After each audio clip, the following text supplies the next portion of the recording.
आज हम पढ़ रहे हैं एंटामीबा हिस्टोरिका, जो कि एक अमीबा है। ठीक है, ये एक ऑर्गेनिज्म है जो कि वर्ल्ड वाइड डिस्ट्रीब्यूट है, बट ये क्या है, मोस्ट कॉमनली ट्रॉपिकल और सब ट्रॉपिकल रीजन में मिलता है। ये एक टाइप का पैरासाइट है जो कि कराता है डायरिया, डाइसेंट्री और लीवर एब्सेस। ठीक है, in human the trophozoite stage of the organism lives in mucus and submucous layer of the large intestine of human। Trophozoite stage में रहता है जो कि म्यूकस और सब mucus layer of the large intestine of human में मिलती है। इसकी morphology, the parasite exist in two morphological form and the structure can be study in unstained and stain preparation.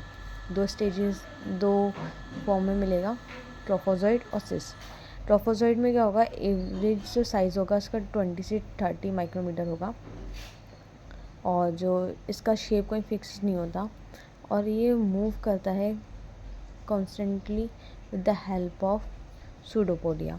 ठीक है, साइटोप्लाज्म जो होता है इसका डिफ्रेंशिएट इनटू एक्टोप्लाज्म, और एंडोप्लाज्म कंटेन करता है आरबीसी, ल्यूकोसाइट और टिश्यू डेब्रीज इन ग्रेनुलर। ठीक है, the nucleus is spherical and 4 से 6 माइक्रोमीटर इन साइज। सिस्ट जो है, the parasite undergoes a pre cystic stage known as minuta, then its change into a cyst. The size get reduced to 10 से 12 micrometer. The pseudopodium become blunt and nucleus retain the normal structure. The cyst stage show a quadrinucleate spherical body 15 से 15 micrometer in size.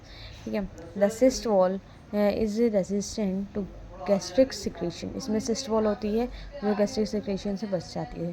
ठीक है, mature cyst जो होती है does not undergo any change when passed in the stool and remain viable for a few days. ठीक है, अब इसकी हम साइकिल पढ़ेंगे।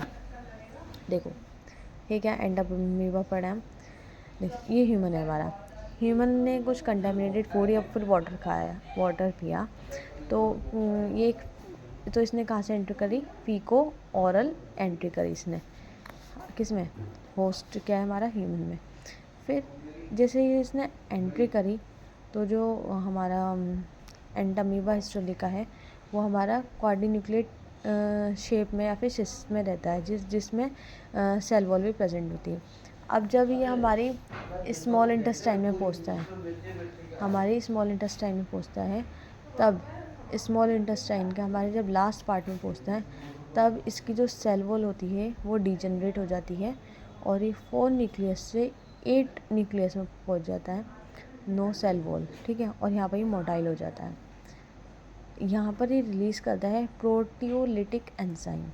ठीक है, जो क्या करता है, फ्लास्क शेप्ड अल्सर बना देता है और डिजेंट्री कराता है। फिर कुछ दिन बाद ये जो हमारा 8 शेप का, जिसे हम बोलेंगे ट्रोफोजोइड बोलेंगे इसे हम, तो ये फिर कुछ टाइम बाद आफ्टर 2 to 3 वीक, और प्रोलॉन्ग भी हो सकता है अकॉर्डिंग टू। ठीक, कुछ टाइम बाद जो था हमारे ये वो फीकस या फिर हमारा एक्सक्रीटा के रूप में बाहर निकल जाता है। ये इसकी साइकिल है।